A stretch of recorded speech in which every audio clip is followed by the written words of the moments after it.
What's up, everybody? Rockin' Jouve How's it going? coming at you again. Maybe live, maybe on. Who knows? Who knows? Yeah, at this point? we're hoping YouTube. We're hoping YouTube at this Just point. so Hopefully, everybody knows. hopefully no one copyrighted silence. Yeah, basically, what's going on is, we try to get it on. Reverb. What was it? SoundCloud.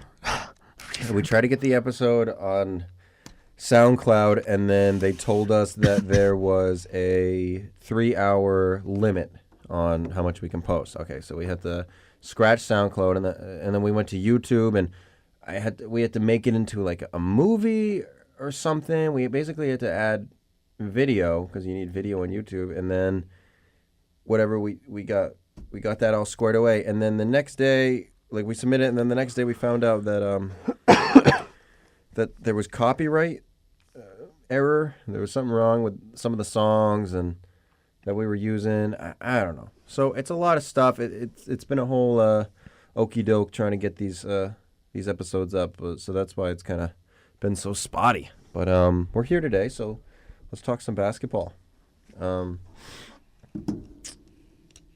There's a lot to talk about, and we might as well just jump right into it. Just go straight topics. Lately, we've been doing that top 100. You might not even know because I don't know if we've even gotten any of those episodes up. Have we? It's a weird look around from Jouve. I literally don't. I think we have one on SoundCloud right now. I think we have episode 2 on SoundCloud. Episode 1 for some reason got taken down. Could be for copyright too. I'm not really completely sure. But all of a sudden, after I checked on episode 2 and we were going to upload episode 3, episode 1 was gone. Yeah. So it must have been, I don't know. Yeah, episode 2 is currently up there if you guys do want to. We've had a couple people check it out if you guys still want it. I mean, it'll be outdated information, but I mean, we appreciate what we can get. We have 3 followers. I don't know who any of these people are. It's me, you, and no, we have user 842967898. So we got 137056260 and Kenneth Feldman. So shout out. We appreciate the love. All right, so just I really want to start this episode here with Dwight Howard. That's not what we had first, but I feel like this is important information.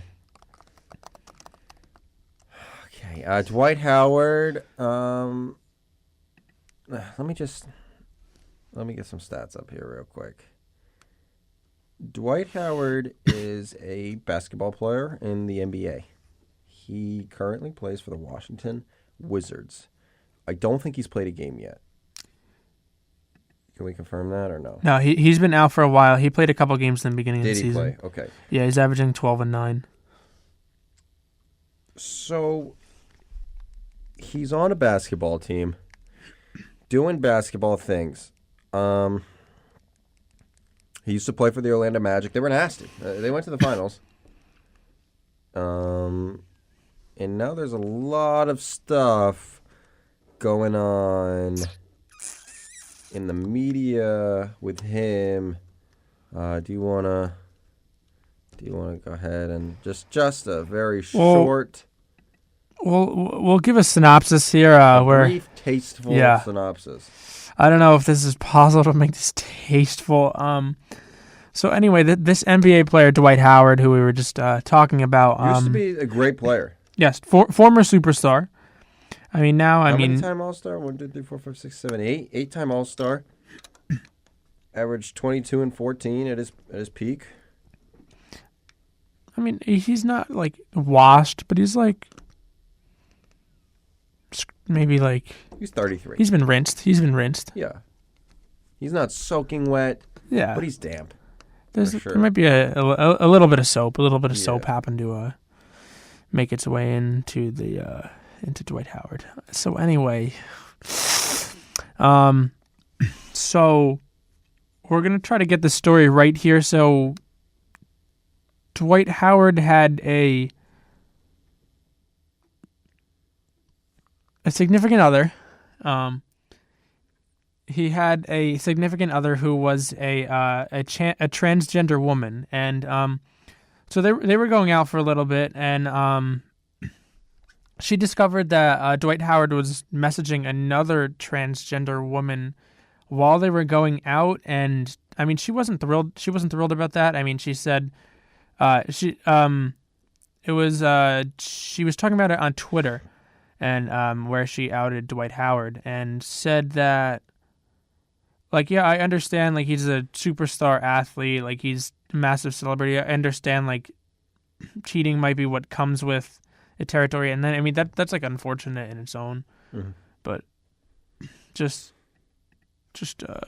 paraphrasing what I read, and then, so apparently he would go to transgender sex parties with this other person, not his significant other, and his significant other found out and was obviously very pissed off.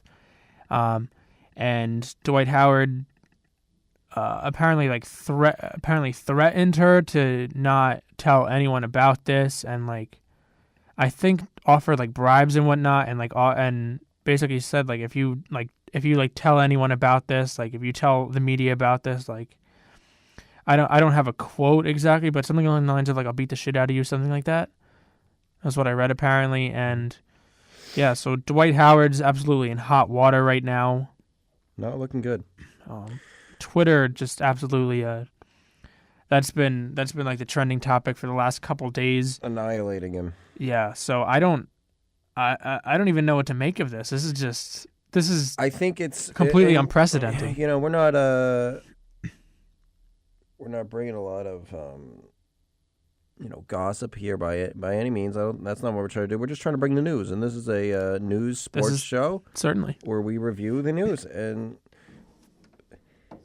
that is definitely news. Yeah, I hope I got the story. Oh my goodness, his team picture's disgusting. What a lunatic. I hope we're getting the story accurately. I mean, I'm just going off of Dwight, if you want to call in, if you what was shared with me. If Dwight Howard does want to call in, if anyone wants to call in, just give us your whole opinion. Just while we're talking about him, what a fall from grace, man! 8-time All-Star, 5-time All-Defensive Player, 3-time Defensive Rookie. 3-time Defensive Player of the Year. You know, All Rookie. I mean, that's unfortunate. I mean, he was with the Magic 7 years, went to the Lakers for 1 year, went to the Rockets for 2 years, went to the Hawks for 1 year, went to the Hornets for 1 year, went to the Wizards for 1 year. Wasn't he on the Nets too? The Nets traded for him and then cut him. That was really? Like a salary dump trade over the offseason. I can't remember who it was for. Yeah, so Dwight Howard's out right now with an unrelated lower body injury. I think it was his gluteus maximus. It says butt on Bleacher Report. Butt, all right. It's so funny every time I read it. Just butt. Dwight Howard butt out. Yeah. So I mean, this is. I don't even know where to dive into the story. I mean, this is completely unprecedented, especially in the basketball world. I can't really think of. I think this is pretty big because there's only ever been one other gay NBA player. Yeah, there was Jason Collins, and he kind of just came out on his own towards the end of his career, and I mean, he was lauded for it. I mean, he was like very, very brave to come out, and he was on the Wizards, I believe, at the time too, and then he ended up signing he played like half a season with the Nets and then ultimately retired. But I mean, maybe it's something in the water in Washington. Maybe. Never know. You never know. But yeah, I think that's all. That's where I want to leave it with Dwight Howard. I hope he gets it all sorted out. If he, I've never known him to be a bad dude. You know, I know he's pretty good with the community and giving back and things like that. But if he's threatening some sort of abuse, that's a bad dude. Yeah, that's not cool. And honestly, hopefully Adam Silver and the rest of the NBA, who's in charge of that, if this does come out to be true, I mean, hopefully they do the right job and they give him discipline as needed. Yeah. And honestly, hopefully Dwight Howard doesn't do that to anyone else again, because I mean it's pretty fucked up. Yeah, as more information comes out, we'll probably continue to address this. I mean, at this point, I don't like we're not a gossip show at this. We're just This is definitely we're here to analyze, and I mean, there's not too much to analyze except for the facts. So we'll. It's important to get them out. Yes, definitely. All right. So next, I'd like to talk about Carmelo Anthony. Obviously cut by the Houston Rockets. Carmelo Anthony 2 years ago was an NBA All-Star. 74 games, started all 74. 22 points, 6 rebounds, 3 assists. In 34 games with the Houston Rockets. 34? That's all he played. 34? I thought it was like 10. No, I'm sorry. I misread that. He is 34. So all right. You texted me, so I looked your way. Sorry. He played 10 games with the Rockets, started 2. I mean, this is over 2 years. So the question is kind of where will Melo land? But I just kind of wanted to analyze his decline really quick. I mean, it was abrupt. Absolutely. Not a lot of rookies average 20 points out of the gate, over 20 points. I would say not many at all. Carmelo came in, averaged 21 points in 82 games. 82 games started. I mean, he came in for this franchise in Denver and really shook things up. Then, after that, did not average under 20 points ever in his career until last year. So, 33-year-old shooter starts averaging 16, and in 10 games with the Rockets, he averaged 13. 5.5 rebounds and half of an assist. I mean, he had a better rookie season than that, you know? A much better rookie season. Like I would, if I'm going to come up with one word to describe, I mean, what the last 2 years have been for Carmelo, I would just say brutal. Yeah, I would say sad too. Yeah, it is really sad to see it happen. I've never really loved Carmelo. I mean, being a Boston guy, I've never really loved him. New York, and I don't know. I think he's always been a bit of a ball hog, but 13 points is that's bad. And so anyway, he's been cut now, and he's not on an NBA team. And the question is kind of where is he going to go? Where who could use him, or could anybody use him? Like I feel like at some point someone's going to have to pick him up. But at this point, what it almost kind of reminds me of is when Derrick Rose was traded at the deadline last year from Cleveland to Utah, and they just cut him. And he was kind of just waiting out there, and teams were offering him 10-day contracts, but he wanted a contract for the rest of the season. He ended up signing with his old buddy Thibodeau in Minnesota. And I mean, that's actually worked out pretty well, but I think this is a slightly different scenario. I mean, a lot of Derrick Rose's decline had to do with injuries, and he is still technically, I think, like 4 years younger than Carmelo. And yeah, I think the thing with Carmelo is he's kind of recently gotten a rep as maybe, I'm not going to say like a cancer in the locker room, or not even like a locker room problem, but I mean just the fact that he needs so many touches offensively, and he is like a ball hog, and I don't know, I mean, like he's always had a big ego. He's always like loved the limelight and everything, and I think just the fact that he still wants to be that kind of star player, even though every single other person around the NBA knows that he's not that kind of player anymore. And I think he has to swallow his pride and know that. I mean, he did swallow his pride and say to Mike D'Antoni, if you want to bring me off the bench, sure, that's fine. I mean, he only started 2 out of the 10 games that he played in this year.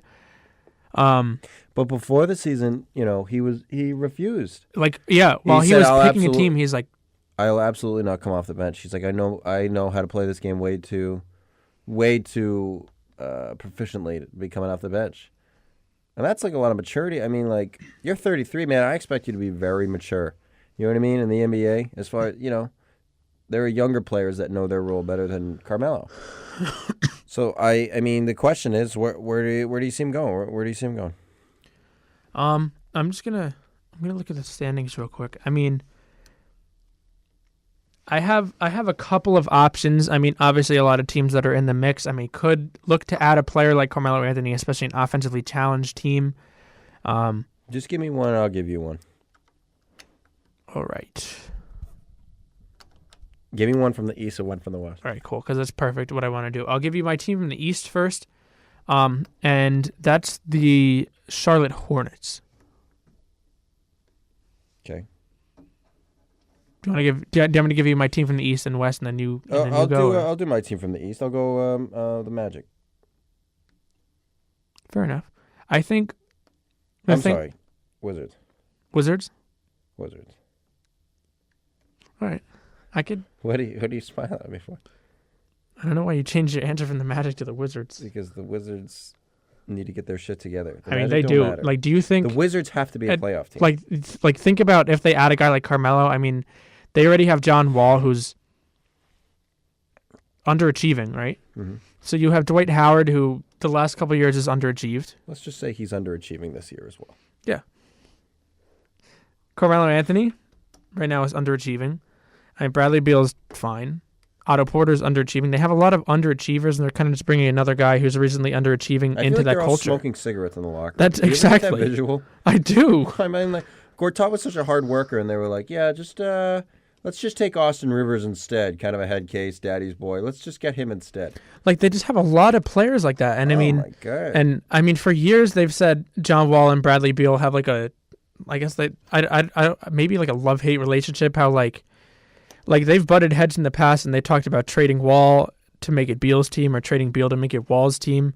And I mean, like, the two of them are like good, like all-star caliber players, but I mean, it's just not. I'll tell you working why out. it's Washington. Because Charlotte can't make the playoffs because it's one guy. You know what I mean? Like, these are the teams that have to make the playoffs. It's going to be Toronto, Milwaukee, Philly, Indiana, Detroit, Boston. Like, these guys have to make the playoffs. The Wizards have to make the playoffs, or else it's going to be a slaughter. You know what I mean? They have to be one of the better teams in the East. Let's not forget 2 years ago, bro, they were in the semifinals. Yeah, like they went to a game. They 7. were one game away from the Eastern Conference Finals. It's the same lineup. It's basically the same lineup. Yeah, I mean, Except all they did, Gortat, they lost Gortat and got Dwight Howard. I mean, it's the same set of guys. And it's embarrassing. No, it's absolutely embarrassing. I don't think care about the Wizards at all. Did John Wall have a fight with Scott Brooks last week, was it? Yeah. Yeah. I think my brother was telling me about that. He told him, like, to fuck off or something like that. That was funny. Yeah, it's got to be... I mean, the Wizards, like, any team below the Wizards don't have to make it. This is just a sidebar. So I was listening to the Stephen A. Smith show in the car the other day with my dad. The radio one? Yeah. So, do you know what John Wall's making this year?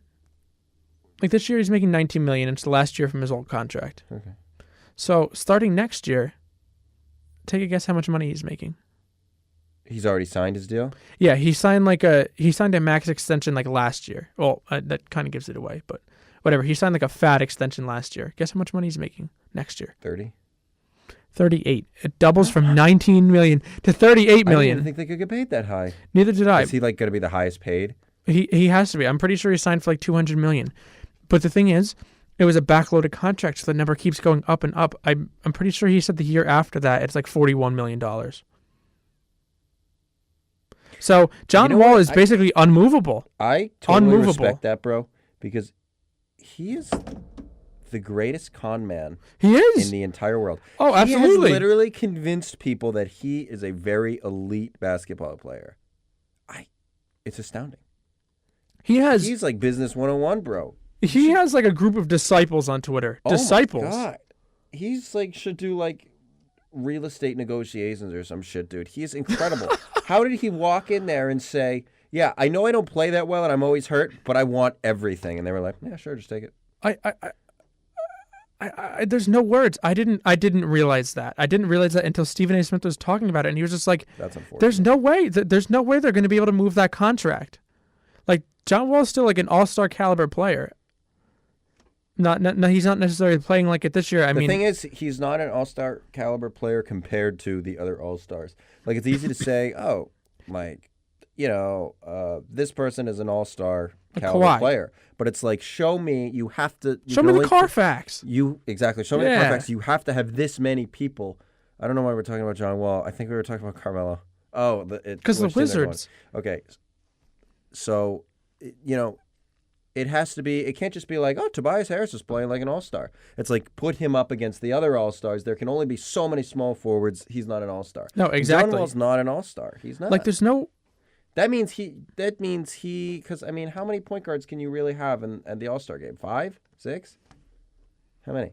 I have no idea, but like, if I'm looking at the East as a whole, like guys in front of him at the point guard spot, I mean, probably Lowry at this point. Lowry. Definitely. I would say Kyrie. Definitely Kyrie. Simmons. Yeah, if we're calling him like Simmons, he'll be on the All-Star team this year. I don't think that's to doubt. Kemba, I think Kemba's a lock. I mean that's right there. Let me tell you those people that shouldn't be ahead of him: Ben Simmons, Kemba Walker. I can understand Kyrie being ahead of you. Kyrie's a better player. He's the best point guard in the East. I think absolutely. I think John Wall should be ahead of Kyle Lowry. This is ridiculous. No, he Kyle should be. Lowry's He older. should be. He's less athletic. Come on, man. Step up. It just maybe they don't like. They need Carmelo. Nobody needs Carmelo. He's not going to help anybody. Which is why I might as well sidebar. Which is why I want him on the Hornets, because they are absolutely a one-man team. Yeah, and it's been fun to watch this year. Like let's make no mistake. I mean, they're 10-10 right now, which is good for. They're in like a 3-way tie for the 6th seed. Boston won tonight, so they're in a 2-way tie for the 7th seed with the Magic, and whatever. They have themselves in playoff contention right now. And the Magic are beating the Warriors right now at half, I'm pretty sure. Yeah. Kemba Walker is averaging 28 points a game, 28 points, 6 assists, 4 rebounds, over a steal. He's having his career year, right? Kemba Walker's 28 years old, and he's having his career year. I mean, that's pretty damn impressive. He could be looking for a new contract in the offseason. He is a free agent. I don't know if he's going to get paid max money. I don't know what the market's going to be for him. So. However, he is damn well making a case for it. Remember when, like, last year it was kind of like, oh, yeah, Kemba Walker, he might get traded. I don't know. I want to see him because, like, you remember and now it's like, holy shit. Thanks for coming back, Kemba. Yeah. Big facts.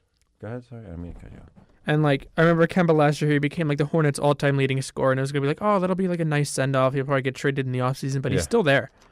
And Jordan said he wants to keep him. I did read that. Like there could be a chance he stays. Like he is. Kemba said he wants to stay. Yeah, that's what I'm saying. I love when a player is like, no, I want to stay here. Do I. I really do. I think that's crazy because what the hell is in North Carolina? Like if they're able to build a team, like I was looking at this, their lottery picks since Kemba Walker. I really want to pull this up. For time's sake, I don't know if I will, but it was like.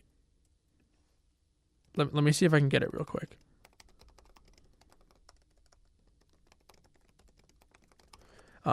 So Kemba Walker, I mean, they drafted him, I believe, 9th overall, if I'm not mistaken. He was an All-Star last year, right? Yeah. So in 2011 he was drafted 9th overall, right? I mean, that's a home run. So since then, these are their first round picks. Michael Kidd-Gilchrist, role player. They drafted him 2nd overall. Yeah, bust. Yeah. They could have had Bradley Beal. They could have had, I believe, Damian Lillard. There was another All-Star, McCollum. Imagine like McCollum and Kemba Walker. That would be pretty nasty. But no, they drafted Michael Kidd-Gilchrist, so there's fail number 1. The year after that, they had a number 4 overall pick. They drafted Cody Zeller. There's fail number 2. The year after that, they drafted Noah Vonleh. There's with a 9th overall pick. There's fail number 3.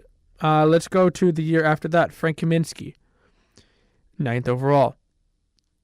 I would say probably that's fail number 4. I mean, again, he's like you're drafting with a 9th overall pick, right? You're trying to get help for your franchise point guard. And you're drafting role players every year. You're drafting role players. The year after that, Malik Monk, 11th overall. I mean, that's not terrible yet. But Kemba Walker's 28 years old and on his way out, and you drafted another like ball-dominant guard, I mean, to play alongside Kemba Walker. I mean, he's been better this year than he was in his rookie year. Oh, but, yeah. I mean, the jury's still out on him.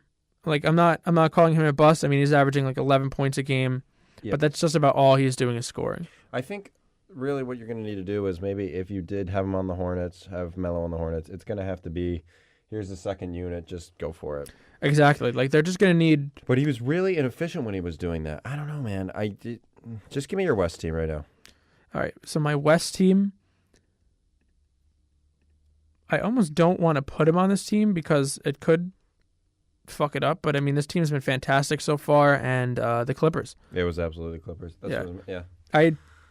Because they don't really they have a whiffed on number... him the first time. Exactly. And they don't really have any fantastic shooters. The Clippers don't have a number one guy. Yeah, besides Lou.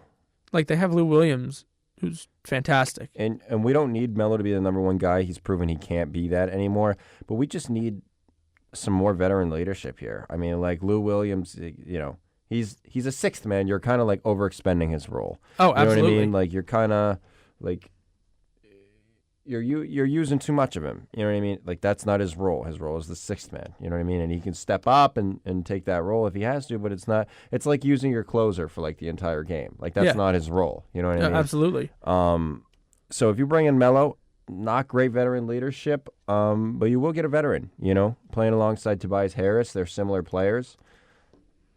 Like, if you look at their roster, they have a bunch of, like, above-average players. I mean, I would say if I had to say right now who I think their best overall player is, I would say Lou Williams. Right after that, I would say Tobias Harris. I mean, Tobias Harris having a career year. Tobias, I'd say he's playing the best basketball right now, but they have a lot of just above-average players, right? And I mean, they don't really have they don't have a guy who slides in there as like this is their closer. Why is Boban still only getting like 10 minutes a game? Yeah, I don't know. Boban's been aggravating. Literally 10 minutes a game, and he's averaging 7 points. Free my man Boban. But they just have a lot of above average players. So my view on this is just why not add one more? Yeah. This is the island of misfit toys. I mean, you got Patrick Beverley, you got Tobias Harris, Pistons. He was on the Pistons, and where was he right before here? The Magic, right? I think he was on the Magic. He was also on the Bucks. I don't know. No, he was on the Pistons. I think that's where they got him. Yeah, he got them from the Pistons. Yeah, but if you look at their Patrick Beverley, Avery Bradley, Danilo Gallinari, Marcin Gortat, like Luc Mbah-a-Moute, like this is the island of misfit toys. You know what I mean? But like quite literally, basically, the core of their roster. I'm not going to call them rejects, but the core of their roster is guys that they got in trades. Just guys that they got back in trades, right? 100%. Patrick Beverley, Rockets, Avery Bradley, Pistons. Yeah. Danilo Gallinari, Nuggets, Marcin Gortat, Wizards, Montrezl Harrell, Rockets, Tobias Harris, Pistons. Boban. From the Pistons as well. Yeah. Right? Patrick Beverley, Luc Mbah-a-Moute, yep. Luc Mbah-a-Moute was on the Rockets, but he was from the Clippers, initially. But Jonathan Motley came from the Mavericks. Oh, yeah. I don't know about Jerome Robinson, but Mike Scott was from the Hawks. Round. Milos Teodosic, they drafted him, but Sadarius Thornwell drafted him, Tyrone Wallace. Like, a lot of guys are kind of just... I'm not going to say, like, trade rejects, but guys, just bodies that they got back in trades just to get value. Yeah. And this team is the number 1 seed in the West right now. The Big Bad Western Conference. I mean, we're going to get to that later, but I think if this team wants to make a playoff run, like the roster that they have right now just isn't sustainable. No. But if you add a guy like Carmelo, it can either tank. Like, there's no guarantee the Clippers right now, if they keep the roster the way they are making the playoffs. There's really not. Winning games. I don't know. I'm sorry. This is like a Sandlot type deal of a roster. It is. It's impressive. And I honestly, hats off to Doc Rivers right now. I mean, he's probably the coach of the year at this point. Yeah, if they like make a month the in, playoffs, why not? But I think that's a testament. Like Doc Rivers, great coach, shitty GM. I believe he's only the coach at this point, and he's doing a lot better job at that. But I mean, I feel like to get a guy like Carmelo on this team is a very boom or bust move, and if the Clippers want anything to happen this season, they're going to have to take a chance at some point. That chance might be Carmelo. Why not? I'm just trying to look briefly. Tobias Harris had 34 the other day. And in 36 minutes. Lou Williams had 4 points in 17 minutes, 2 of 13 from the field. So they won, and Lou Williams was still doing terrible. They beat the Blazers, by the way. This is a Blazers game. So you got 36 minutes, 34 points from Tobias Harris on 63% shooting. 11 boards from him as well. Then you got Danilo Gallinari with 17 points, 8 boards, 5 assists. You got Gortat, 6 points, 4 rebounds. Like, it's Montrezl Harrell's really stepping up this year. 10 points, 14 points, 10 boards. It's just everybody, like, they're going deep, although Boban didn't play. But like, I would say that's my Shai other... Gilgeous was a good pickup. Yeah, he's been a really good first-round pick for them. I think the only other team that I could think of who just needs another body, just because they really only have 3 guys in the roster. I mean, they have, and the only really promising young guys like Zach Collins is Portland. Mm-hmm. Yeah. Like, again, same thing. Like, you just need another guy, whether he comes off the bench, whether he starts. Because, I mean, Evan Turner's their starting small forward, and he kind of sucks. And they're paying him a shit ton of money anyway. So... I don't know. I can't believe he's still in the league. No, neither can I. It's borderline absurd. While we're on the topic, we might as well go ahead and just talk about this, the West. I mean, this is a crazy standings for the Western Conference, and we definitely did not predict this as of right now. And it will change, The Warriors have won the most games in the West, but since they've played more games than the Clippers, they've lost one more. The Clippers are the number 1 seed in the West, followed by the Warriors, which isn't shocking. They were number 2 last year in seeding, right? Rockets took number 1 seed. Yep. Then 3 we got Denver, which is surprising. Denver, did they make the playoffs last year? No, they were a 9 seed. Yeah, that's what I thought. So we got them at the 3 seed right now. Even more surprising, I would say, is Memphis right here. 12 games. They're tied in a couple spots, but Memphis at the 4 seed. That's impressive. Then we got Oklahoma City. They'll always be around this area. Portland, same thing. We get the Lakers down here at, 7? Sacramento at 8. The playoffs started today. Sacramento would be the 8th seed. Good for them. They're tied with San Antonio, who are right beneath them. Dallas. They're technically tied too. They just played 2 less games. Then we got Minnesota, New Orleans, Houston, and the Jazz. Then we have the Suns dead last. There's no surprise there. So Houston and the Jazz, man, what's going on with that? Yeah, I don't exactly have an answer for that right now. I mean, me and Ashton were talking about this on the way in. For the Western Conference standards, it's almost as if you literally took the 15 teams in the West, just completely randomized the order. And the order that it shit out is the current Western Conference standings. It just doesn't... There's not... The only sense that it really makes is the Warriors being in the top 2 and the Jazz being the Suns being the lowest. Everything else in between is just an absolute shit show.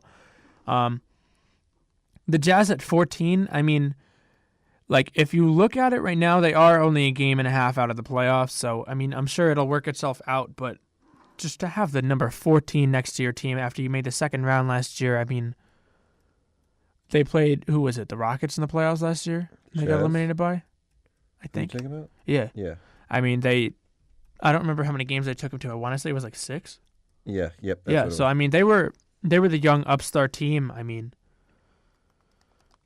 And, I mean, they have a young star in Donovan Mitchell. And, I mean, I think Donovan Mitchell was injured for... I could be wrong, but I'm pretty sure Donovan Mitchell has been out for the last couple of games. With a hip. Yeah. I mean, like, let's not pretend like he's the problem. When he's playing this year, he's averaging over 20 points a game, 3 assists, 2 rebounds. I mean, defensively, he's solid. I mean, Donovan Mitchell's been Donovan Mitchell, but the rest of that team just isn't pulling their weight like they did last year.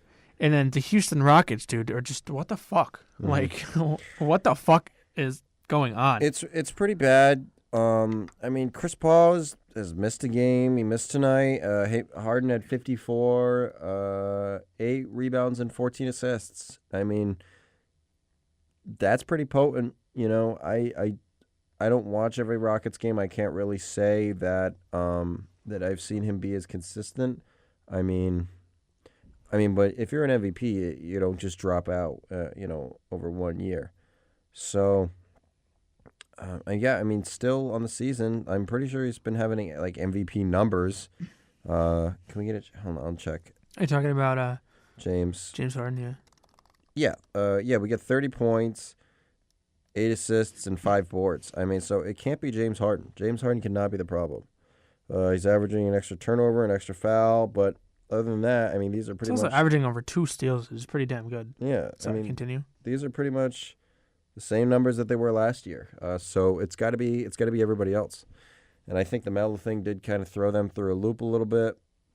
But it's time to recover. It's time to bounce back. You can't be losing against the Wizards, who have an identity crisis, as we said before.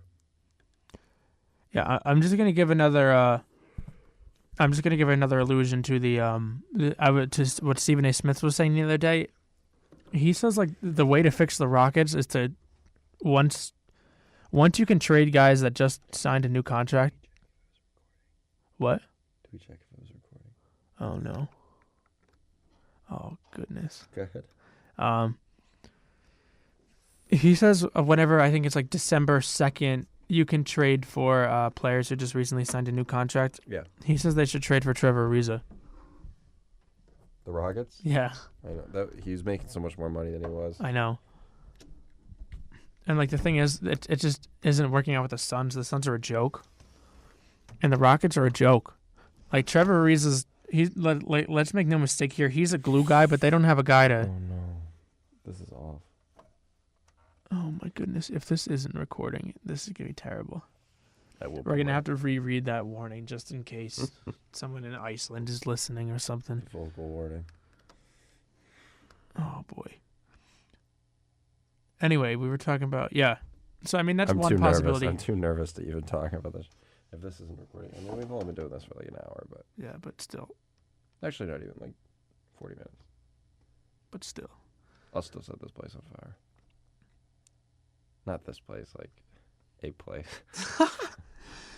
But like, they swung for the fences with Carmelo, and they popped out to the catcher. I mean, let's not make a mistake here. I mean, if you add a player like Carmelo Anthony on your team, I mean, sure, like your team's potential is going to go up. It's just like the Thunder last year. They added Carmelo. It's like, yeah, the potential. You have 3 quote unquote star players. I mean, they really had 2, and then an aging star in Carmelo. Like just high volume scorers, high volume shooters, whatever you want to call it. The more you have on your team, I mean, the more of a chance you're going to have to win. But at the same time, he doesn't play defense. He doesn't pass.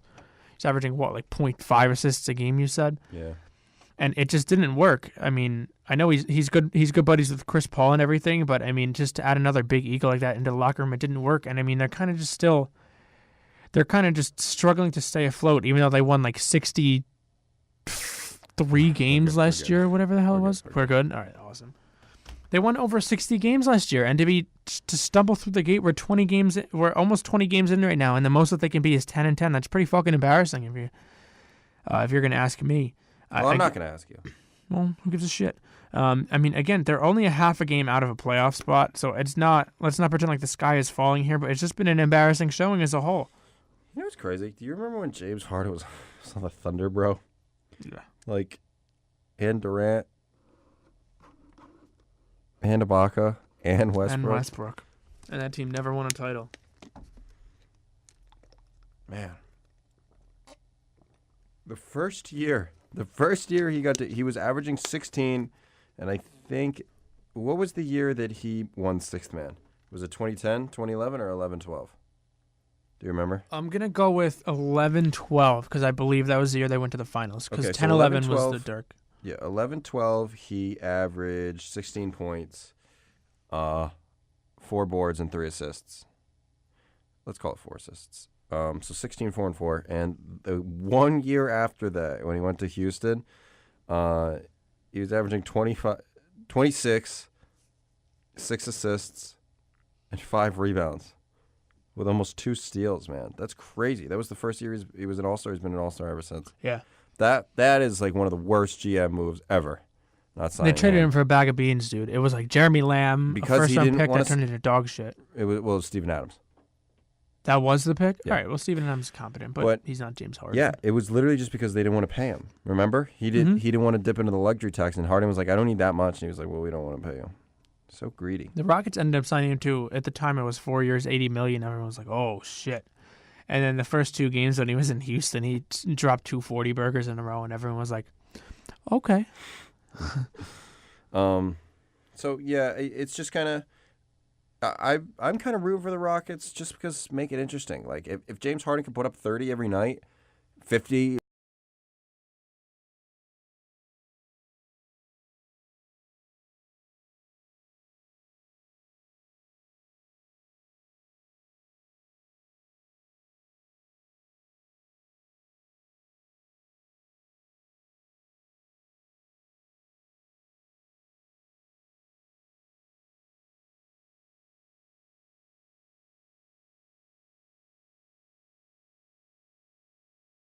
You didn't tell me the end was that near.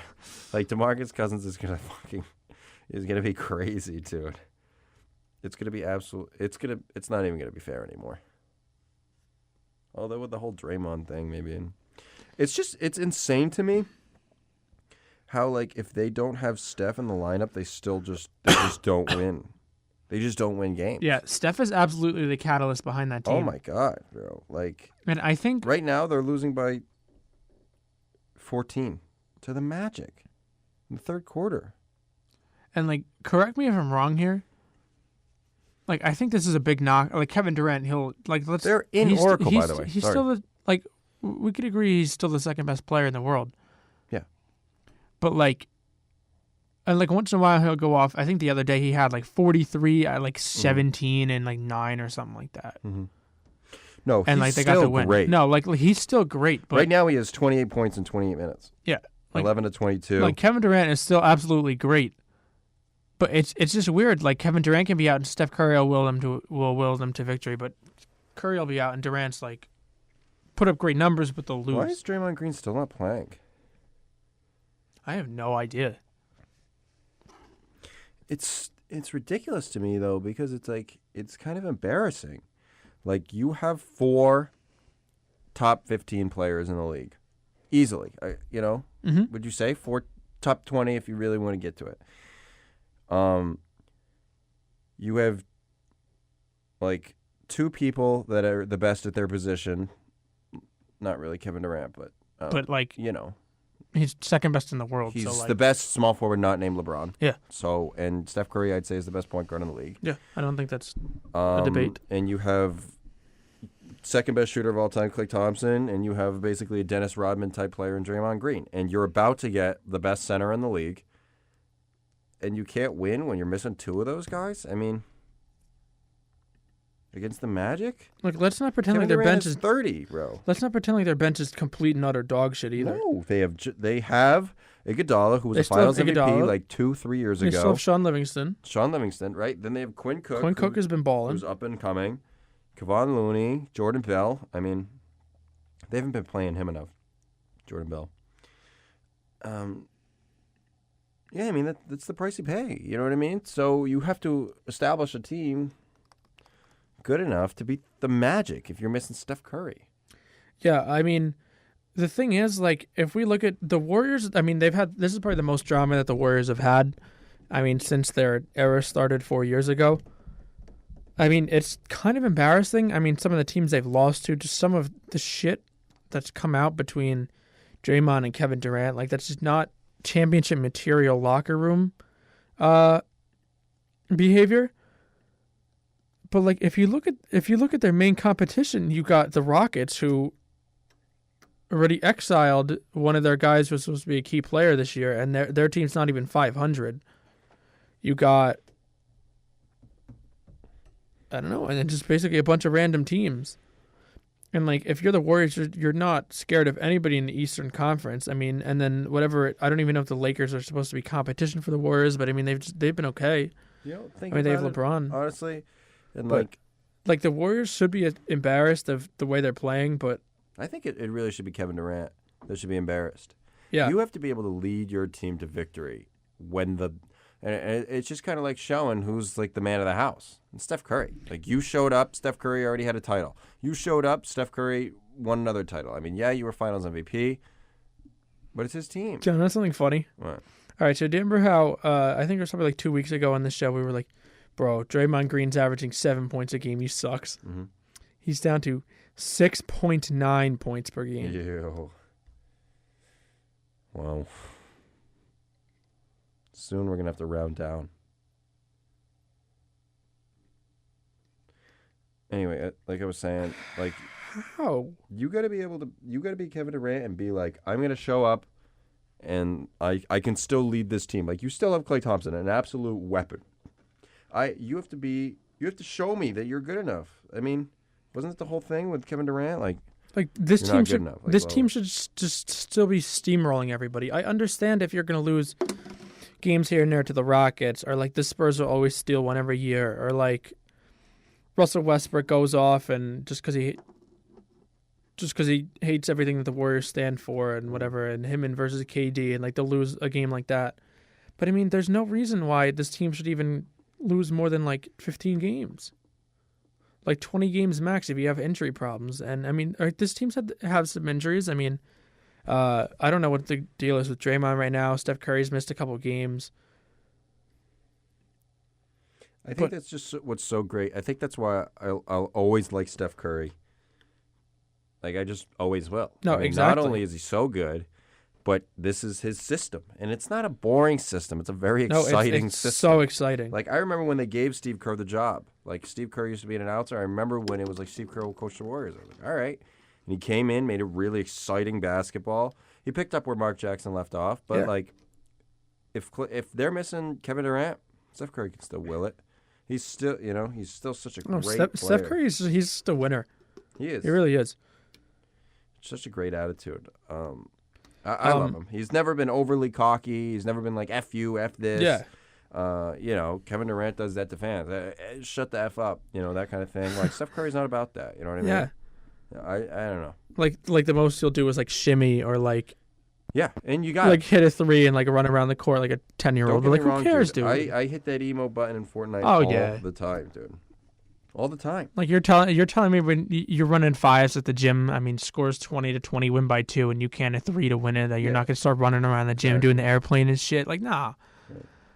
You gotta. This wasn't in our topics. I mean, we've kind of talked about this. Do you think there's any chance that Kevin Durant is staying? Well, we do have the free agent bit a little bit. Oh shit! Yeah, you're right. All right. Yeah, we'll hold off on that. But yeah, I mean that's really all I wanted to talk about here. Yeah, I mean we'll probably get to the free agent shit soon. Do you want to give a little rundown on? We could talk about your Celtics. We can talk about the Knicks. Ditto. What is that? You never heard the term ditto? Like same thing, but only. I thought you meant like. Oh, like the Pokemon. Yeah, I thought you were like, you thought they were one thing and then they're another thing. Oh. That's pretty good. But anyway, yeah, I mean, the Celtics have been struggling a little bit. We're 11-10. Do you have any hot takes right now? Anything from Chad Willard that he said? Well, Chad Willard's pretty down on Jaylen Brown. And, every time Jaylen Brown, I kind of close my eyes, and and he's got the ball, and I kind of close my eyes, and I hope he doesn't do this or that or, whatever it is. And I don't think he played tonight. No, I don't think he did. I don't remember seeing him. Hold on, let me confirm that for you real quick. Yeah, I mean, it's just kind of frustrating. I think. A lot of it is with Gordon Hayward. Like, it's like kind of like everybody's on eggshells. Like, Gordon Hayward is on eggshells because he doesn't want to get injured again. Totally understand that. That really sucks. And I'm all about giving him as much time as he needs. But the players are on eggshells. Like, we got to try to get Gordon touches, try to see if he can, get going here. Like, what's going on? And it's like the offense. Nor the defense can stall just because it's kind of, we're waiting for him. It can't be like that, It's, he didn't play. He fell on his tailbone the other day. I'm sure that's what it was. But he didn't play tonight. Anyway, so I feel like the whole injury is kind of still affecting him. And it's kind of I'm okay. I'm just like, yeah, let's whatever. Let's be cool about it. But we did pay him a max contract. And we are supposed to be the best team in the East. And now Toronto's the best team in the East. And then Milwaukee. And then Philly, probably. Yeah, and then Indiana, and then Detroit, and then it's Boston. I mean, it's getting old now. I think we really need to kick it into gear. I mean, we were on a little bit of a losing streak recently. We're 4-6 in our last 10, but we just won this game tonight against the Pelicans. I mean, we lost against Dallas, man. Like, we barely beat the Hawks. Like, we lost to the Jazz twice. Like, you know what I mean? We lost to the Hornets. I mean, we beat Philly, but we beat Toronto, and we lost against Toronto. It's just kind of frustrating to me. But it's a long season. A certain loss. Yeah, we lost against the Knicks. There it is. Like, when I look at it, I mean, the top 8 guys for Boston, I mean, is up there with any top 8 who you can throw out there on paper. Mm-hmm. And, I mean, the problem is on paper, there's just so much. Like, Kyrie hasn't even necessarily been Kyrie the whole year. I mean, he's been hot of late. We had a good analogy. Chad and I were talking about. We were playing Fortnite before. And he was saying, he was like, I hate to have too much loot. You can only have 5 spots. You know what I mean? He's like, I hate having like a gold scar and like a gold RPG. He's like, I hate having all that stuff because I'm like, what do I use? And I was like, bro, that's exactly what's going on with the Celtics. I was like, it's kind of like weird because like these guys from last year were like in the playoffs, like Game 7 of the Eastern Conference Finals, like Brown, Tatum, Rozier, Marcus Smart, you know what I mean, Al. And they didn't have their 2 best guys, and then they were like balling out, right? And then all of a sudden now they're like, okay, we're back. You got to fill your role again. You know what I mean? And it's tough to get back down there. You want to take those shots, but then you know that you shouldn't be, so you're like hesitant, you're like passing, turnover. You know what I mean? I think the only 2 guys whose numbers like aren't down from last year is Tatum, and I mean, you want to see improvement. I mean, he's averaging I think like an extra like 2.3 points per game from last year, so like that's good. Like that's growth. And then Marcus Morris is probably having the best year of his career, and most of that's been off the bench. But like, exactly. I mean, like when you have 5 legitimate guys in the starting lineup, I mean, there's a lot of ball to pass around. I mean, especially off the bench, you have Rozier, who's like. Who can score. Exactly. Like he looked like a legitimate starting point guard in the playoffs last year. There's Marcus Smart, who, I mean, he's one of the better I mean, I'm not even going to say like he's offensively challenged. Like he's had a couple seasons where he's averaged like 11, 12 points a game, mostly off the bench. Like he can put the ball in the basket. I mean, not a great shooter. I mean, but both of those 2 guys have been down. I mean, Gordon Hayward's coming back from the injury, so like that's completely understandable. But I mean, he's not. I mean, dude, we're 20 games into the season. I know. We're like over 3/4 of the like way. He's right? he's gonna have to over a quarter of the way. Yeah, like he's gonna have to start picking it up. But I mean, that's his excuse. Like I don't know what's wrong with Jaylen Brown. Like last year, I guess he had a more defined role. This year, he just doesn't know what his deal is. It's just too much. This is always my thing. It's like you can't have an overflow of one position. You know what I mean? Like you can't have too many or else it's awkward. You know what I mean? Like that's why I was like, Paul George isn't going to go to the Lakers. He's not going to go somewhere where somebody plays the same exact position as him. Yeah. And then you have to move positions in like your 15th or 10th year and relearn the position, relearn the plays, relearn the system. It doesn't make any sense. So that's like what's going on here. You have 3 small forwards on this team. Yeah, you're starting 3 small forwards. You're starting 3 small forwards. I mean, you're putting Hayward at the 4, or you're putting Tatum at the 4. Yeah. Neither of those guys are big enough to play against a Paul Millsap, or you know what I mean, or even a Kristaps or something. That's a 4. You know what I mean? Mm-hmm. So yeah, it's frustrating, man. I think you got to have it defined. And I think even off the bench too, like Horford's a 4. Yeah. Right. And like he's had to play the 5. Yeah. Like, I mean, the Celtics are very undersized, which they have used to their advantage, but I mean, sometimes shit just doesn't work out how you expect it to. And then another thing, like off the bench, like all right, you have like Marcus Morris, who's been really good, but like your top 2 other guys, like you have 2 other point guards. I mean, Marcus Smart can play off the ball, But it is like a lot of guys that play the same position, and like it's not like their team's quitting or anything. I mean, Brad still has them. Like you saw, I mean, you guys were down like 24 to the Knicks, and you guys only ended up losing by 8, and you guys cut it to like 2 or 4 or something like that. I mean, it's not like the team's quitting. It's just the product out there on the floor isn't what you guys know it can be. And I think that was the thing. Like by the time the playoffs came last year, I mean, Gordon Hayward had played in just the first game, and then he was out for the season, so he wasn't a factor in the plans. Kyrie Irving had the knee procedure in maybe like March, so there was roughly an entire month towards the end of the regular season before the playoffs. So all these guys knew what their role was going to be for the playoffs, and by the time they came, they were all gelling together. And I mean, we're a little over a month into the season now, and I think a lot of the roles are still very unclear. I don't know if maybe more guys if like Gordon Hayward has to get moved to the bench, like maybe he stays there. Maybe you leave Jaylen Brown on the bench too. You put Marcus Smart in the starting lineup. You put Marcus Morris in the starting lineup. Whatever you have to do. I don't know, maybe if a guy has to get shipped out. Yeah, I think we're approaching that point where we kind of look at the deadline. I mean, I don't know if you saw, there was a short list of a certain free agent that was leaked, and it had Boston as one of the contenders. You know, Philly, New York, Boston, right? Do you know who that person was?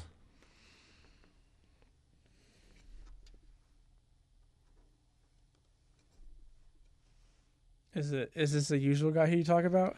Anthony Davis? Yeah. It was like, it could be false, but it obviously makes sense. Those are 3 teams, like young, up and coming, you know. I just randomly thought of this. I have a trade proposal. What is that noise? Yeah, I don't like it. Okay. I mean, you guys are probably going to try to get more cap room eventually, and like if it's not working out, you're like some pieces probably going to have to get traded just so guys have a more defined role. What if you guys traded Gordon Hayward to the Jazz? They won't take him back.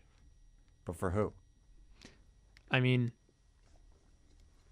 no, I'm not. We're trying to win. You know what I mean? I'm We're not not saying, just trying to dump players to dump players. No, I'm not saying that it's going to have to happen tomorrow. I'm just saying, like, if shit's not working, all of a sudden February comes, Boston's like, I don't know, like 32-28, like.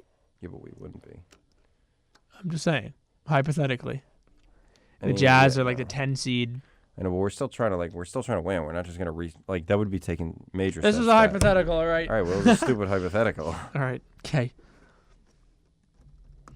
I mean, out of all the guys, like, who do you think is most likely to get traded? Jaylen Brown's the guy you want to throw in if it's you're going to go Brown and star. Rozier. Brown, Rozier, and maybe Al to make the salaries work. If it's a big man. If it's Anthony Davis, that's the trade. Jaylen, Terry, and Al. I just don't think that's going to get it done. I think absolutely.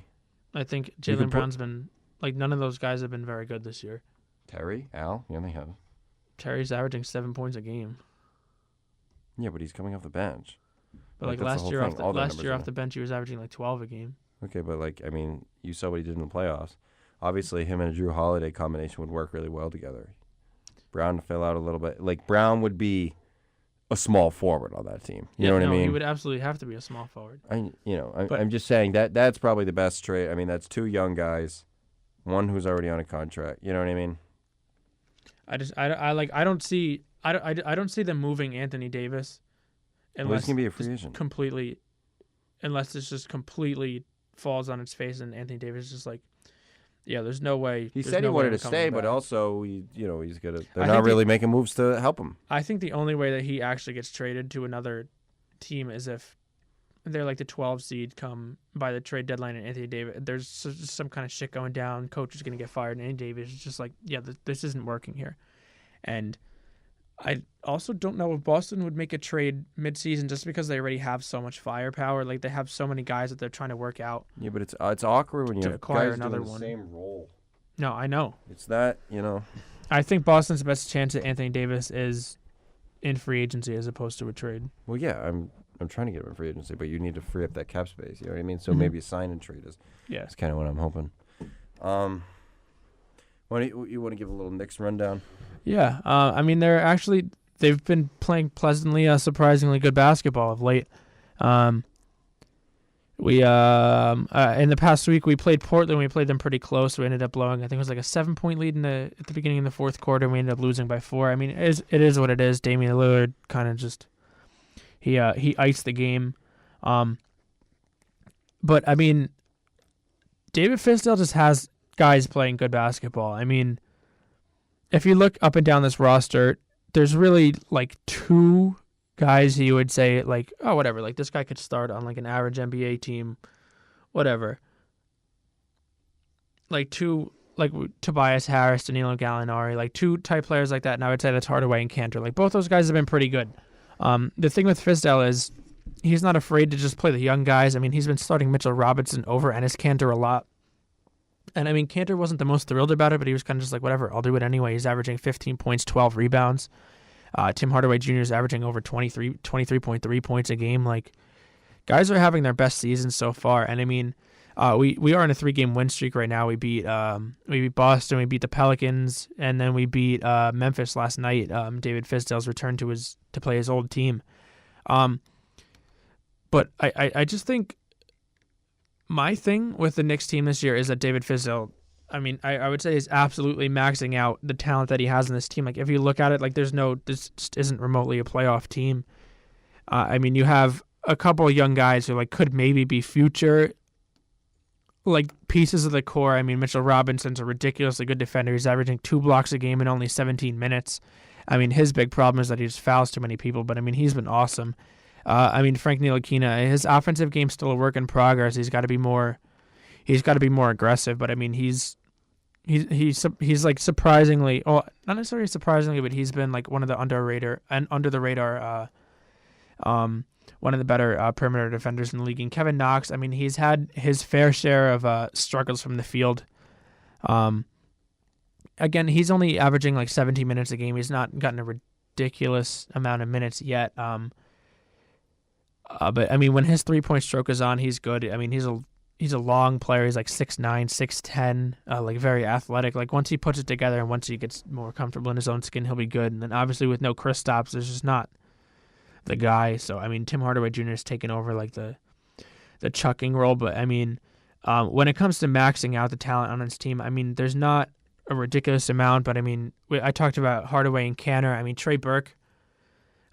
He was kind of a cast-off. He started in the beginning of the year last year in the D League, and I mean, he's averaging 13 points, 3.5 assists, which unfortunately leads the team, but it is what it is. And a lot of that's been off the bench as well. I mean, Alonzo Trier, an undrafted rookie, this year, and he's averaging over 11 points a game. I mean, that's pretty damn incredible if you ask me. Like, he's still on a 2-way contract. Is he really? Yeah. They're probably going to end up cutting Luke Cornett once his time is out. But, I mean, Alonzo Trier has been one of the best players on the Knicks. He's kind of like a J.R. Smith without a lot of the off-the-field type stuff. Well, like a J.R. Smith type player who, I mean, if he turns into what J.R. Smith became in his prime, I mean, that'd be pretty good. Yeah, absolutely. Emmanuel Mudiay has been surprisingly really good. I mean, he had 27 points against the He had 27 points against the Hornets the other night, including 14 in the fourth quarter. And then against the Memphis last night, he had 17 points, 4 assists. So I mean, again, he was kind of an afterthought. He was kind of out of the rotation for a little while, and then whatever minutes pop up, he plays Emmanuel Mudiay. He starts playing really well. He's averaging 11 points a game, like 3 assists, 3 rebounds. So I mean, like, good for him. And I don't know, that's kind of just been the theme of the season. There's a lot of guys just overachieving. I mean, they're 7-14, which, I mean, I pretty much don't give a shit about their record. If they win games, cool. If they lose games, cool. It helps the tank. But I mean, the team's been surprisingly fun to watch. A lot less just isolation, just dog shit offense like we saw the last couple of years. And I mean, the defensive intensity for the most part has been there. The results aren't always there. I mean, guys still fall asleep, but I mean, at least they're trying. So I mean, honestly, it's times have definitely been worse for New York basketball. That's just about all I got on the matter. All right. Well, let's talk a little bit about. Oh, I can't read that. Let's talk a little bit. I can't Like that. All right, let's talk about Jimmy Butler to the Sixers, because this is really interesting to me. So, I mean, as you may have known, we talked about it last show. Jimmy Butler to the Sixers. It's definitely an interesting trade. Nonetheless, he's actually been very good for Philadelphia. He has been average. I think he has 2 game-winning shots in a week, like 12 days or something like that. Dagger threes at the buzzer. So the other day they were playing against the Nets. He had 34 points on the game-winning 3. That's impressive. A guy just coming in. The dude can play. Joel Embiid had 32 points with 12 rebounds, 4 assists. Ben Simmons had 13 points and 9 assists, 5 rebounds. Landry Shamet played 19 minutes, 16 points. Good for him. So what do you make of the Jimmy Butler trade so far? I would say so far, it's been working out pretty well. In the beginning, I think they lost their first game to the Magic right after the trade, and everyone was kind of like, "What the fuck?" Butler had a couple, and then who did he have? I think it was against the Hornets. He hit the first game winner when Kemba dropped 60 on them, but they ended up winning. Butler only had maybe 15 points, but he had the game winner. And since that, he's settled down. He's had a couple 20-point games. He had a 34-point game, I think, last night. And the Sixers have been, I think they've only lost 2 games since they acquired Jimmy Butler, and they've won, I think, 5 or 6. So, that's pretty good. They play the Knicks next. That should be an easy win for them. The Sixers are home. They're what? The Sixers are home for the Knicks on the next for their next game. So, that's a winnable game for them. But yeah, a big 3 of Jimmy Butler, Ben Simmons, so and how many games Joel Embiid's pretty good. Has he been there? I want to say 7. I think they're 5-2. Minnesota's been not bad since then too. Covington had 24 points tonight. They won their last 3, 6 of the last 10. Not bad. This Jimmy Butler thing is really interesting. I wonder how it is in the locker room. Jimmy Butler's kind of a dog. He's a fighter. And Joel Embiid, this was his team 10 minutes ago, and now it's not. I wonder how that's playing in, Yeah, what do you think? I haven't really heard anything negative coming out of that locker room yet, but the minute I do, I'll be all over that shit. Because you'll love to see that. If Philly gives up some assets and then Jimmy Butler leaves in free agency, that's awesome. But for the time being, Jimmy Butler's been fantastic. And yeah, there's a lot of egos. There's 3 stars on the team, plus you don't know what the hell the deal is with Markelle Fultz. I don't think anyone knows what's good with Markelle Fultz. But yeah, I would say so far so good. In regards to Jimmy Butler's performance on the Sixers. And yeah, I think they're the 3rd seed in the East right now, if I'm not mistaken. And having a quality player as good as Jimmy Butler, a guy he's a good closer in the 4th quarter as well so far. He's been just about as advertised. So, at least for this year so far, you can't really ask for. That's really all you can ask for. Yeah, exactly. It's really just about all you can ask for. Right now, I want to go over kind of the big topic of today, and that's next year's free agents. Because we kind of just hinted at it right now with Jimmy Butler. I want to know. Stay or leave, stay or go on all these guys, and then tell me where they're going. Okay? Yeah. Can I get the list up right now as well? Yeah. All right, cool. I'm going to read it off as well, but number one, I mean, this is a huge list of free agents this year. I mean, we have 2, 4, 6, 8, 10, 12, 14, 16, 18.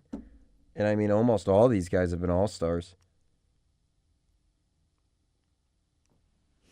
I think all of them have been all-stars except for maybe 8. Yeah, I'm trying to think like Bledsoe. No, I don't think Bledsoe ever doesn't have an all-star yet. All right, so let's start at the top here. But yeah, I mean, this is a quality list so far. I mean, this is the best free agency class I've seen in a minute. Yeah.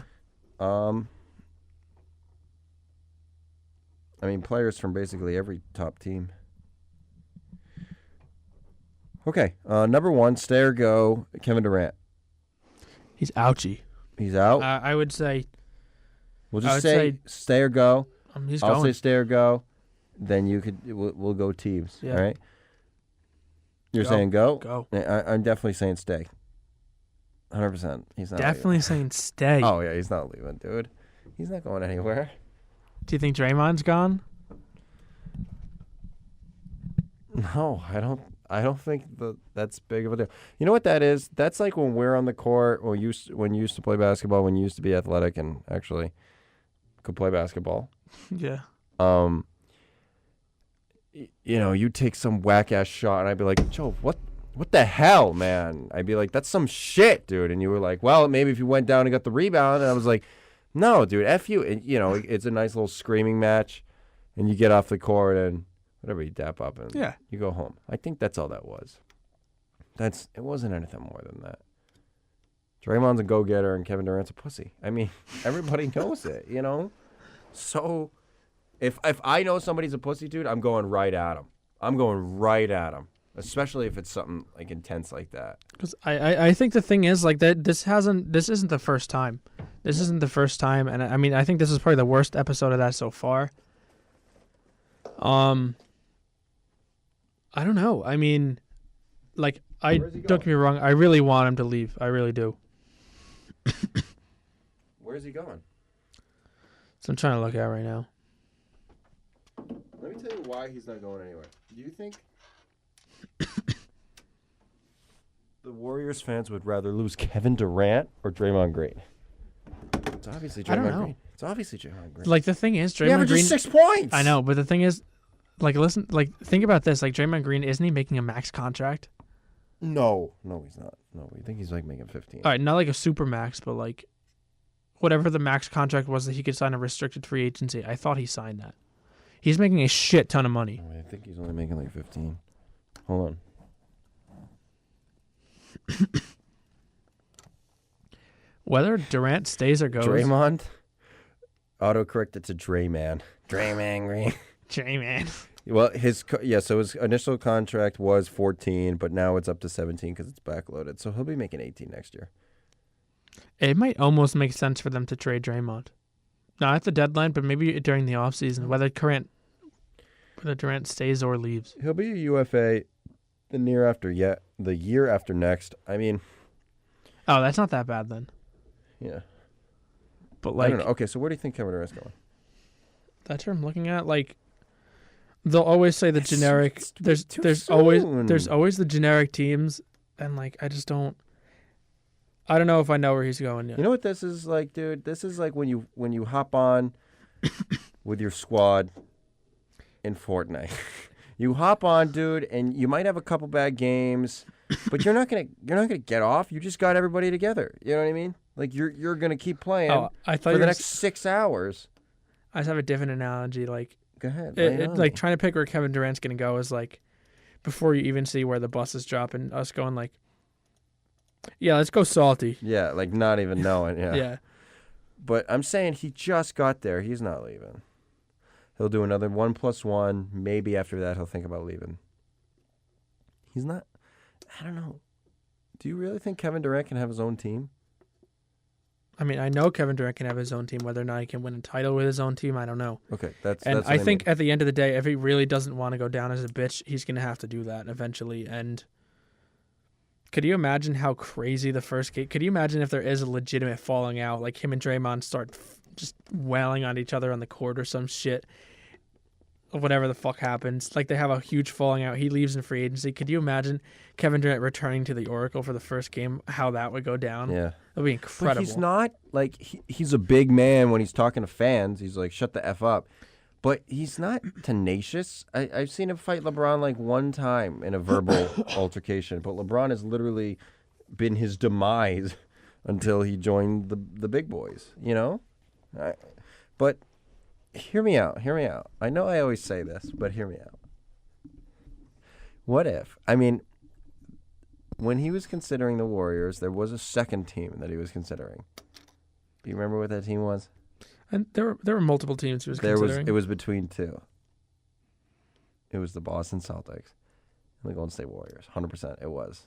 He said it was. He met with like Brady and Ortiz at the time. Yeah, I do remember that. You remember the whole thing. And he ended up choosing the Warriors. What if now he says, hey, yo, Kyrie. Hey, Kyrie, do you know how to beat LeBron? Kyrie's like, yeah, I know how to do that. He's like, all right, word, I'm coming over. Let's get it. What would you give up? Or, like, who would you... That would be insane. It makes a lot of sense to me because it's like Jimmy Butler just went to Philly. It's not exciting anymore. You know, Kyrie or what's his name? Kawhi just went to the Raptors. It's not that exciting. Once he leaves, the team's not very good anymore. You know what I mean? Like he's pouring in like 30 a game to make that team. And it's not like they're bums, but they don't have enough around them. You know what I mean?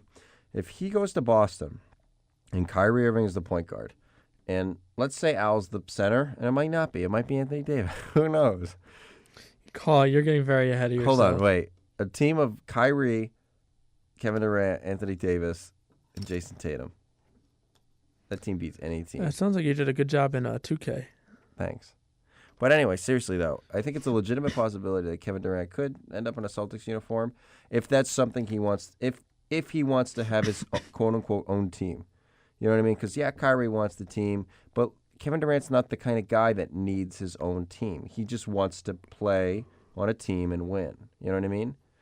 But for history's sake, he's gotta be a chief proponent of that team. You know what I mean? Yeah, no, he has. I think for history's sake, like, he's got to have his own team. I'm not saying he's got to sign with the Hawks, but like whatever team he ends up picking, like he's got to be the clear number one guy. I mean, like Steph Curry's the third best player in the world. Like if he goes to a team, but that's what's crazy is Kevin Durant's better than Steph Curry, but it's Steph Curry's team. No, exactly. They can't win without Steph Curry. He needs to go to a team like whatever. He's gonna have to sign on with a good team, or else he's not winning shit. But he's also going to have to go to a team, like he's going to have to be Chief Keef. Like they're going to have to be like, we got Kevin Durant, and because we got Kevin Durant now, he's our franchise player, and this is going to turn our franchise around, and we're going to hopefully win a title now. But look at this. Toronto has their guy right now, and as soon as that guy leaves, Toronto is nothing. Kyle Lowry's old, Serge Ibaka's old. Yeah. Danny Green's old. They're old. Valanciunas doesn't even count. Milwaukee has their guy. They have their guy. Philly has two guys.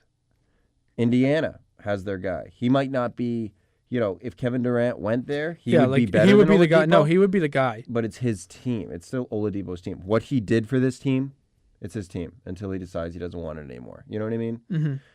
The Pistons, two guys. Andre Drummond, Blake Griffin. But Durant would be the guy.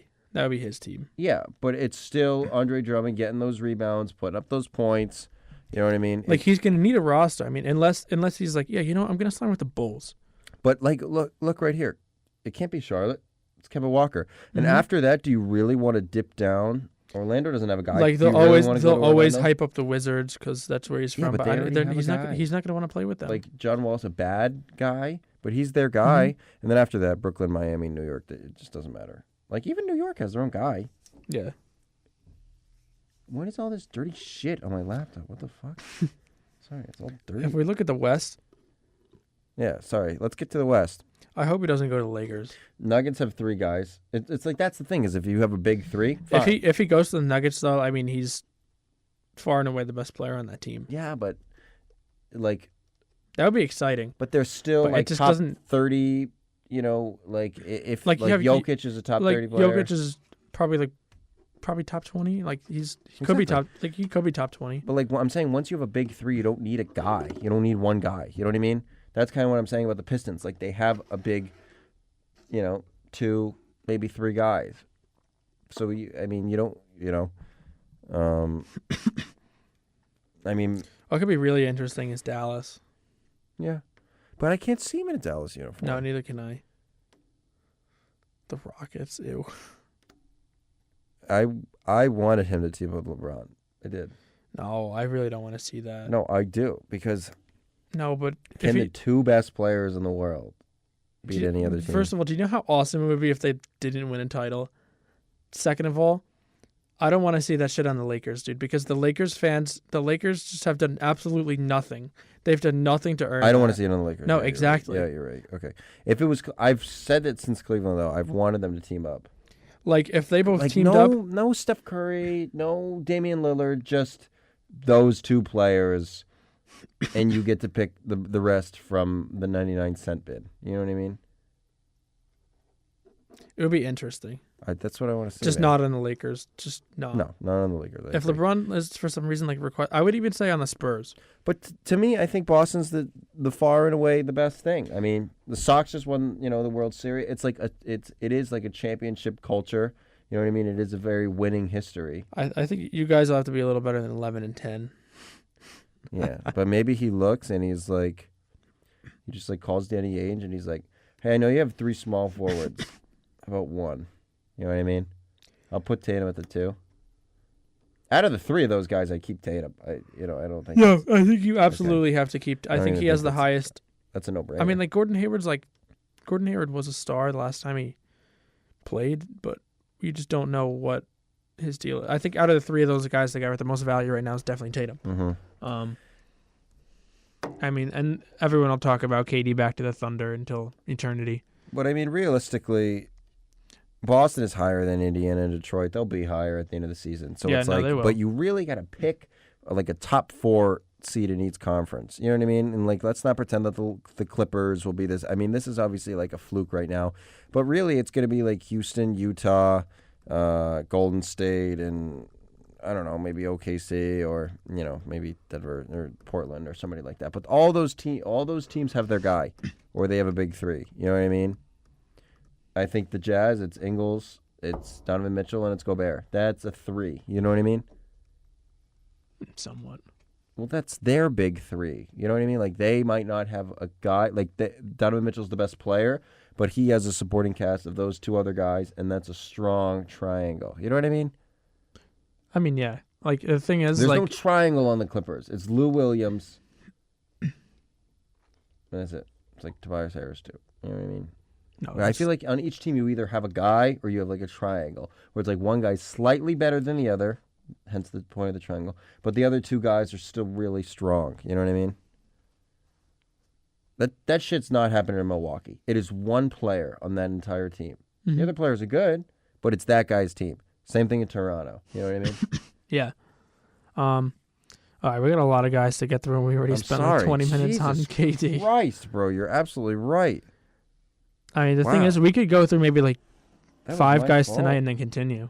Jesus, no, I totally got lost. Don't worry about it. You think I wasn't talking about KD either? I know. I just got really excited at the possibility of him going to Boston. I think he should. I'll call him. All right, second guy, Kawhi Leonard. Is he staying or is he going? I'm gonna be honest. I thought when they traded him to the Rockets, I was like, to the Raptors, I was like, they're dumb. There's literally no chance that this guy's staying. And there was a lot of like rumblings, like insiders were like, they might have a better chance to keep this guy than you guys might think. Like a lot of players literally fall in love with the organization. Toronto fall in love with the city. Right now, I'm almost leaning towards staying because they're 17-4 right now, and it's not even like he has the greatest roster around him. Yeah, I mean, he has Kyle Lowry, who always gets a sympathy All-Star nod every year, even though he doesn't necessarily deserve it. I mean, he's been like good this year. I think he's averaging like 16 and like 10 assists, like whatever. Like good for him. You have like an aging Ibaka. You have Valanciunas, who's like I don't even know what he is. You have Danny Green, who's like old as fuck, and then you have like a couple nice young players on the bench. Danny And Green's nasty for them. I don't know if you know. I like Danny Green. I always have, but he's no, yeah, you got a dog on him. I actually like. I don't know how old. Oh, he's 31. All right, maybe not old as fuck. I would give him like an old as 29. shit. I was gonna guess like. I feel like Danny Green would be one of those players that's like low key 33. Yeah. No, he's like one of the best glue guys in the wait, NBA. it was stay or go. I had to say. I didn't even say. You just went on. Sorry. I'm saying I'm leaning towards stay. All right, I'm leaning towards go. Yeah, the team is good, but honestly, wait, what did I say? Stay or go? What did I say? Go. I said go. Yeah. What I meant to say was stay. He's not gonna want to go. He's like a shy guy. He's not gonna want to go like relearn another system, meet a bunch of new people. Like he's not outgoing by any means. He's just like, I've come to play basketball. And that's it. Like, it's more like that. Yeah. He doesn't want to go to like the hustle and bustle of LA and learn a whole new system, meet a whole bunch of new guys. Like he's just kind of like, yeah, I'll just stay here, I guess. I think the thing is they're gonna have That's to. his shtick. Like I think he will stay just because it's worked extremely well so far. I want him to go, but like they're just meshing so well. It's interesting. And like he's like finally able to like come into his own as like a superstar player, like outside of a system. Mm-hmm. And I mean he's been like a superstar caliber player for maybe like 3-ish years, but like now he like officially has his own. Like with the Spurs, a lot of the times it's like, yeah, like Kawhi Leonard's great and all. Yeah. Like it's like, yeah, Kawhi Leonard's great and all, but like Popovich is a genius coach, but he literally has like some whatever, like their G League coach from last year. I think that's who it is. What, the Raptors? Yeah. Nick Nurse? Yeah, Nick Nurse. Or he was like an assistant coach, whatever the hell. assistant. Yeah, no, their G League coach was Jerry Stackhouse. But yeah, Nick Nurse was just like an assistant coach, like just some rando, and Kawhi is still balling. So I think he does stay, but I think they're gonna have to get another supporting free agent or something. Yeah, I mean, I think it's contender. easy. The East is in shambles right now. The Wizards aren't anywhere to be found, and like the East is all kind of whack. But they need another guy if they want to be taken seriously. Number 3, Klay Thompson. I think we'll agree on this one. Stay. Yeah, he's absolutely gonna stay. I mean, there's no need for him to go anywhere else. He can easily collect 3 rings and then just get paid a lot of money. Anywhere else, you know what I mean? Like that's it. Yeah, I mean, Klay Thompson, he's living the dream. He absolutely is. I don't see any scenario. I mean, like him and Curry will probably go down as the greatest backcourt of all time. Mm-hmm. I mean, they're just only going to keep winning titles. I think he's just in like Oakland, just playing like not having to even do that well all the time, winning games, winning championships, getting paid decently. I just think like Golden State could eventually become a revolving door once whatever, say Draymond gets traded or leaves, KD gets traded or leaves. DeMarcus Cousins is probably only staying there for 1 year. I mean, we can only hope. He's making $18 million. I mean. Yeah. I mean, I think Steph Curry and Klay Thompson, I think both of those guys are going to play in Golden State until they're like 38. And then maybe they might do like they retire like wherever the hell they want. I don't know, like whatever teams like close to their hometown or something. They'll retire here. Yeah, I feel like they will. Retire here. I think the only thing, like I could see Curry when he's washed, like playing in Charlotte just because he has so much history there.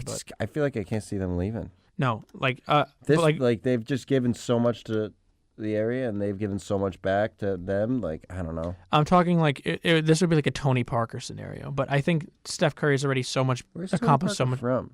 Is he from Charlotte? No, he's from France. Yeah, I knew that. I'm sorry, I don't even know why I asked that. So why the fuck did he go to Charlotte? No, I still don't understand. It's still so stupid. Like I thought you were just saying like a Tony Parker situation because he was from. I mean, Charlotte just like almost how irrelevant that was, and like Tony Parker's not a player anymore. Like the Spurs, basically, they were breaking up the band, and I mean that just is what it is. I feel like it would be something like that where the Warriors are just so not even relevant anymore. He's Maybe the Klay ninth retired. highest paid shooting guard. Did you know that, Klay Thompson? 9th? Yeah, that's insane. All right. Sorry. Anyway, Yeah, he's absolutely going to stay there. DeMarcus Cousins is the next one. I think he's definitely a go. Where he goes is a different story, though. Yeah, he's gone.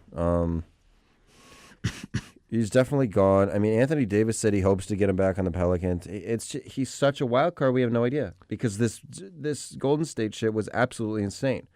Like, I remember exactly where I was when I found out. So do I. Like, you know how they say like those moments in your life. Like, I remember exactly where I was.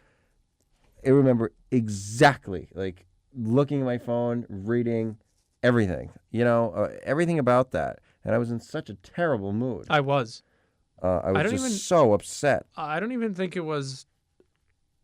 I'm trying to think. Like, I don't even think I was having like the greatest day. I mean, I don't think anything. I had just played a show. happened. I just got off the stage. I was still on stage, getting ready to start breaking down. No. And I looked at my phone, very disgruntled. No, I remember I was sitting on the couch. We were watching something on TV. I don't even remember what the hell it was. I'm scrolling through Twitter, and I see like, breaking news: DeMarcus Cousins signed 1-year deal with the Warriors for like $5.3 million. I was like, no, it's a fake account, whatever. I click on it, and it was Bleacher Report with a check mark, and I just yelled like, "What the fuck!" I think I literally immediately texted Ashton, and we just fucking ranted to each other. So mad. I remember Cam Black pissed. texted me too. That's how I knew. Yeah. This was earth shattering. Oh my goodness. Dude. Yeah, but he's definitely gone. Even Steve Kerr said they can't pay him next year. This is just kind of like a one-time fling. Where he goes though, it's just. I don't know, dude. Like, you know how, like, he's just, I don't know, like, the saying, but it's just, like, crazy. You just can't predict what crazy people will do. And I'm not saying he's insane, but that was a crazy move. Do you want to hear my bold prediction? God, they won that. Do you want to hear? Warriors won that game, by the way. They did? They came back and won? Durant had 49. Damn. Good for him. Yeah. He hurt us. So, lower down in this list on free agents is Al Horford. Mm-hmm. I think Al Horford leaves and DeMarcus might go to Boston. How's the Kool-Aid taste? I was thinking about this. I was looking at different teams. Like, he could go anywhere, but then I just had a vision of him in a Boston uniform, and I'm just like torn in half because he just brawled somebody. Yeah. I don't know. I can kind of see it because I think Anthony Davis is going to end up staying. Like, I don't know what Kevin Durant is going to do, but I feel like DeMarcus Cousins is it's just realistic. I mean, if he ends up having a good season on the Warriors, bro. Like, Al Horford is not making max money anymore. Like, at a certain point, you have to be like, are we better off with Al Horford or are we better off with DeMarcus Cousins, who's 7 foot, like 800 pounds? Well, I don't want to be that guy, but he literally was down to Boston and Golden State. I don't know if you read that report. That was like on Bleacher Report. It said he was down to those two guys, and then I think Joe Lacob called him first or something. Yeah. Or Danny was like, by the time we had already reached out again, like they sent out like feelers and stuff. By the time they had already reached out again to like really get serious about it, he had already agreed to sign. Like, I think Boston's going to have to bring in another piece if they want to be a legitimate title contender. And, like, Al Horford's a nice player and all. I mean, he does a lot. Bro, dude, if we had DeMarcus Cousins, I mean, not only would you run the table in the East, there is only 2, like, legitimate centers in the top 8 teams of the East. Yeah. And I mean, that's Andre Drummond and Joel Embiid. Mm-hmm.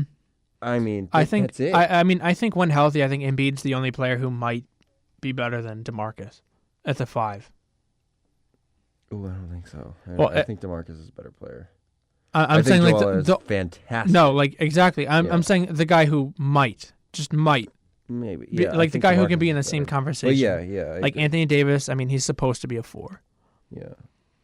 I think DeMarcus is the best 5 in the league, though. Yeah, I've said that when he's healthy, I think DeMarcus Cousins is the best 5. Yeah. But anyway, yeah, I think we kind of got to get aggressive there. It's nice to have the guys we have, but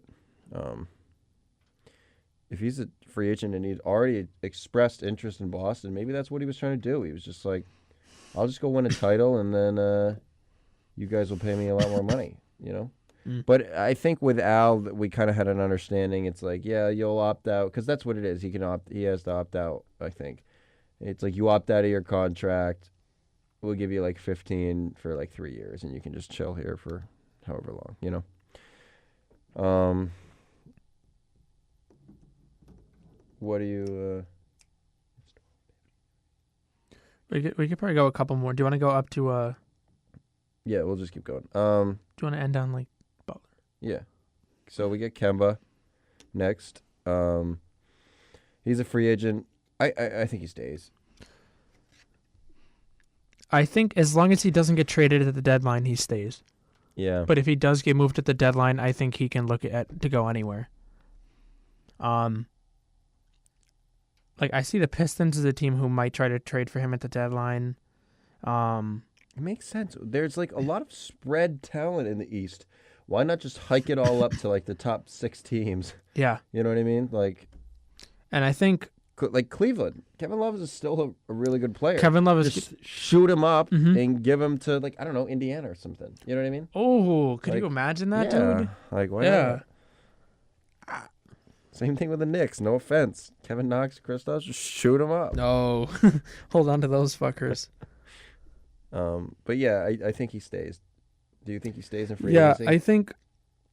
I think as long as they don't cut ties during the regular season, I could see Kemba as just one of those, as like a Damian Lillard, he just stays with one team. I hope they really don't. I really hope they don't screw it up because, I mean, like you said, they botched every draft pick so far. I really hope that they just don't screw up these Kemba negotiations because he wants to stay there.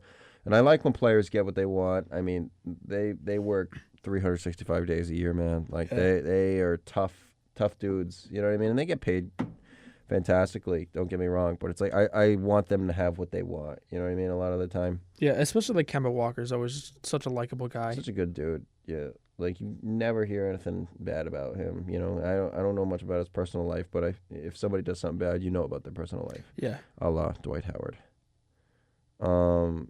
DeAndre Jordan is the next guy. Stay or go? I'm honestly not sure. I'm going to assume stay. I think he signed a 1-year deal just so there's flexibility next summer.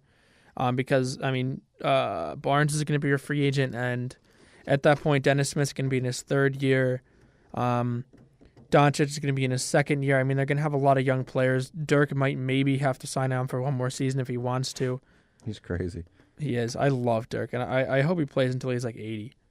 I'm going to say stay. I don't see him going anywhere. I mean, it was such a grandiose thing to get him there in the first place. So yeah, I don't see him leaving.